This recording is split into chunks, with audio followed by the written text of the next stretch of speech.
Hi kids! Welcome to Teacher Beth Class TV.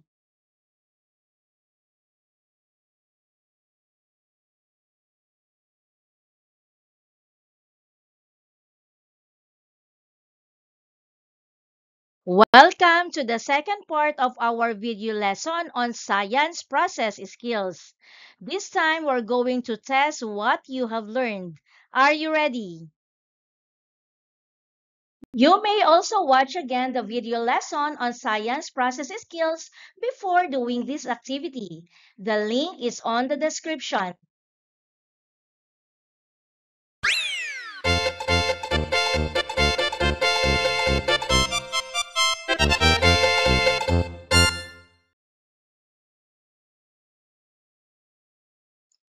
These are the choices: observing, measuring, classifying, comparing, inferring, predicting, communicating, and science process skills. These are the skills scientists use when they explore and experiment. The answer is science process skills.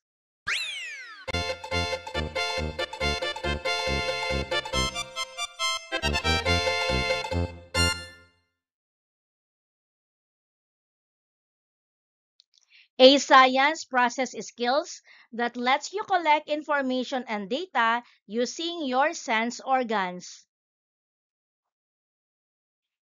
This skill is observing.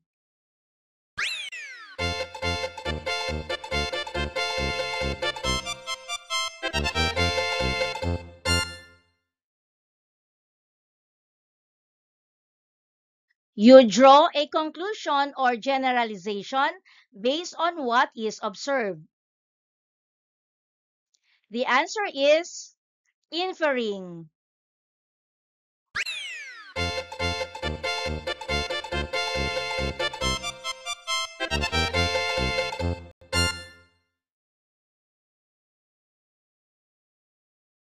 Grouping objects according to their common characteristics. This is classifying.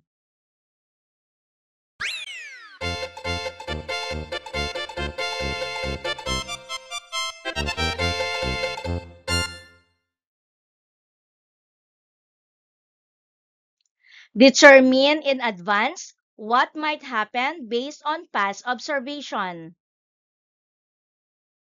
This is predicting.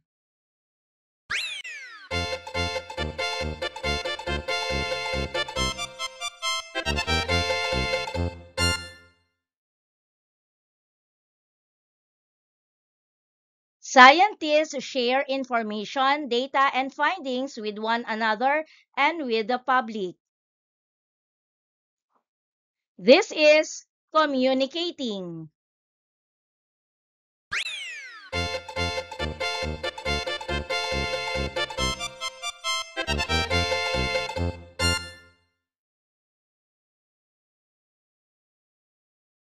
Sometimes observations need to tell how long or how heavy an object is.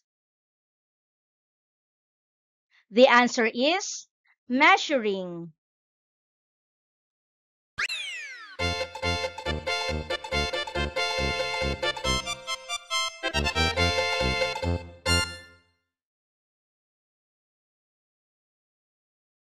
Sharing your observations with others.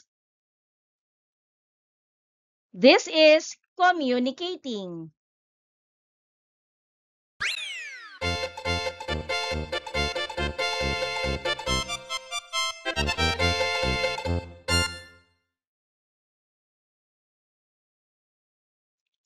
This form the foundation of scientific investigation or scientific inquiry, which will enable you to learn more about the world around you. This is science process skills.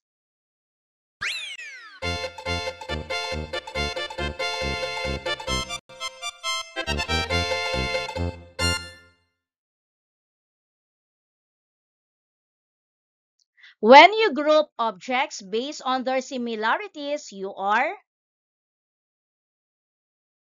classifying.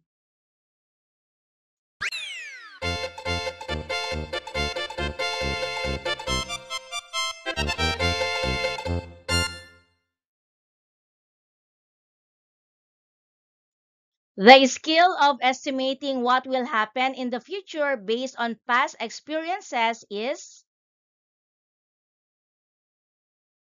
predicting.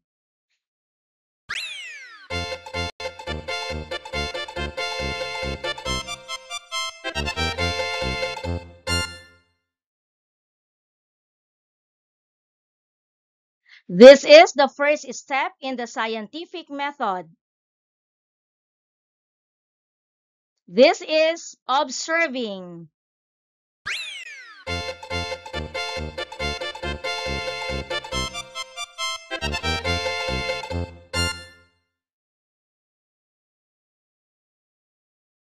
Reporting or sharing information gathered from experiments is known as communicating.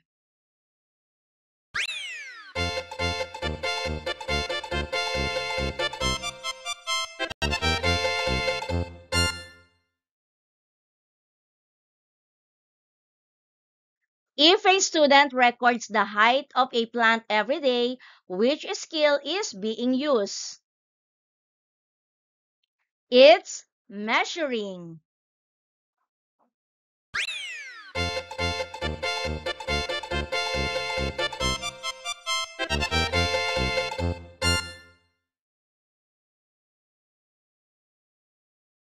When you say that dark clouds mean it will probably rain, you are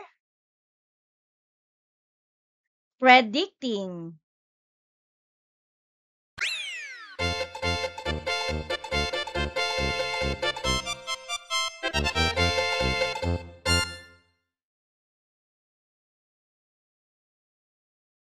This skill involves creating charts and graphs to show results. This is communicating.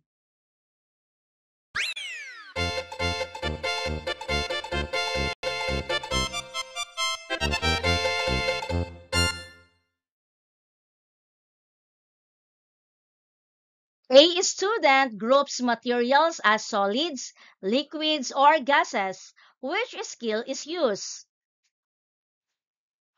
The answer is classifying.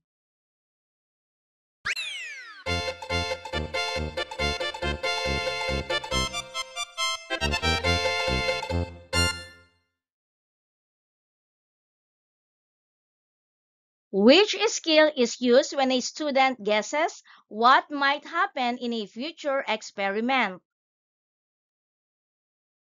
The answer is predicting.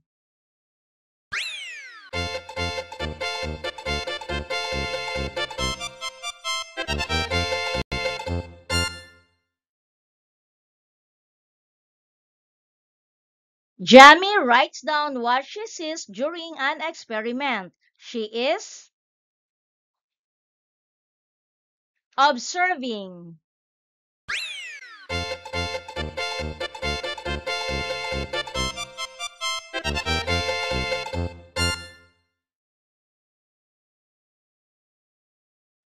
This process skill involves understanding why something happens based on evidence. The answer is inferring.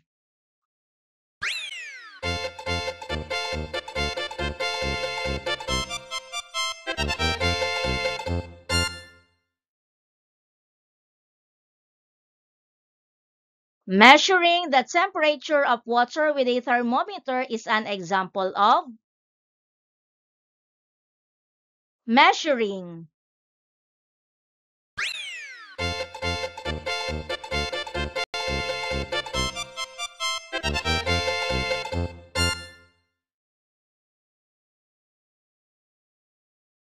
When you tell others the results of your science experiment, you are Communicating.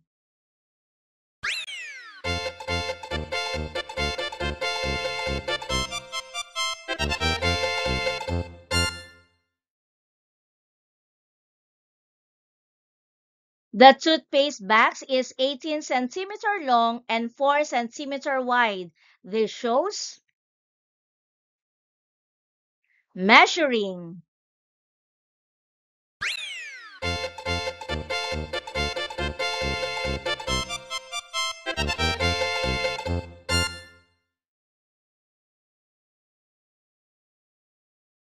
Eating fatty food will mostly likely lead to acne. What science process skill is being shown? The answer is predicting.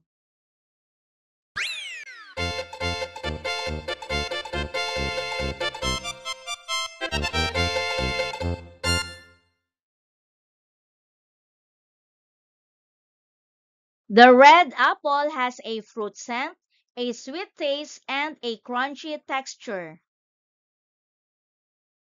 This skill is observing.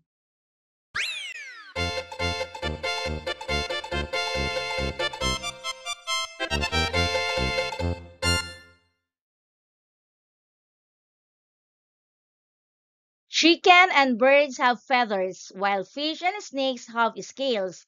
This is an example of comparing.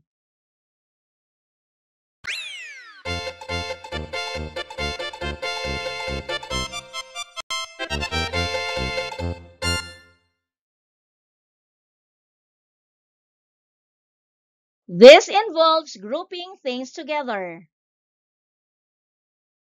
This is classifying.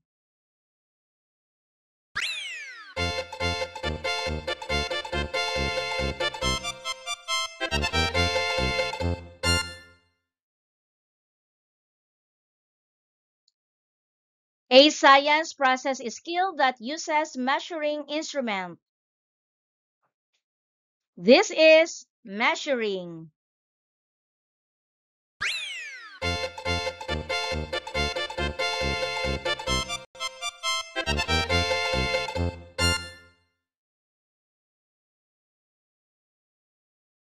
This science process skill involves sharing ideas through drawing and labeling pictures or graphs. This is communicating.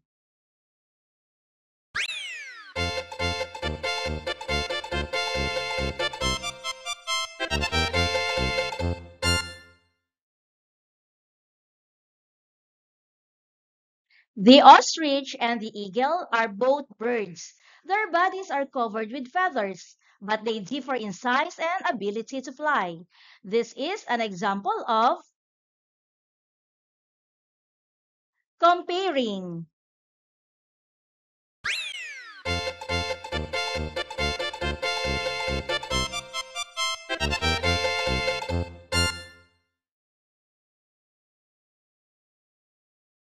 I think Lance will wear his jacket because it is cold outside. This is an example of an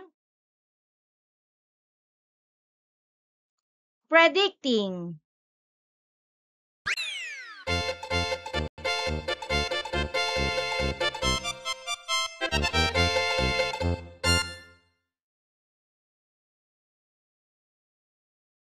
When I group or organize objects, I am using the skill of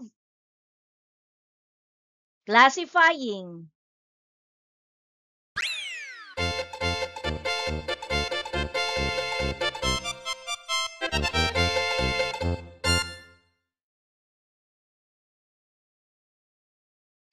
It is a basic science process skill to make an educated guess based previously gathered information.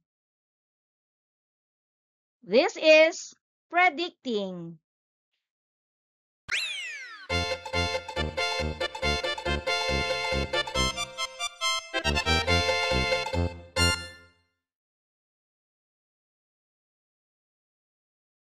This is used to tell or find out how much, how long, or how wide something is.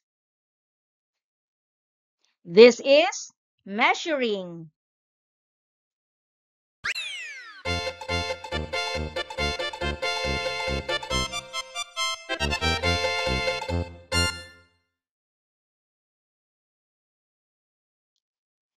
It is the process of identifying which characteristics are similar and or different among objects. This is comparing.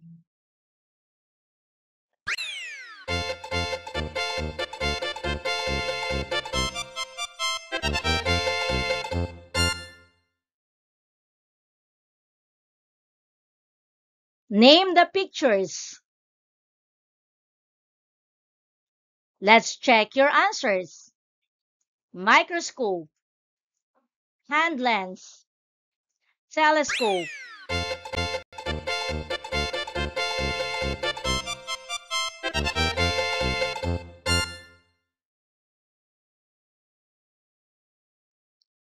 Tell the measuring tool being as.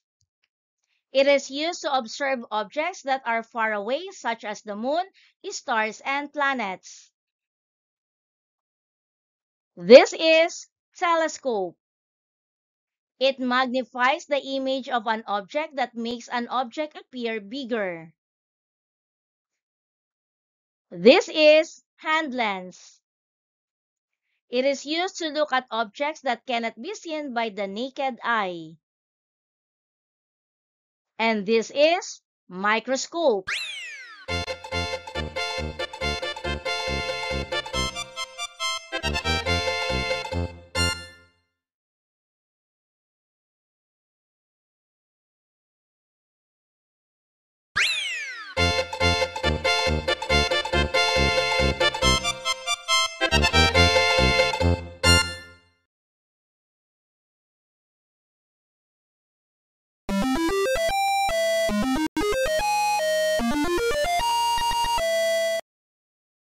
Thank you for joining me. Let's learn, play, and grow together. Teacher Beth Class TV. Subscribe, like, and share. Thank you.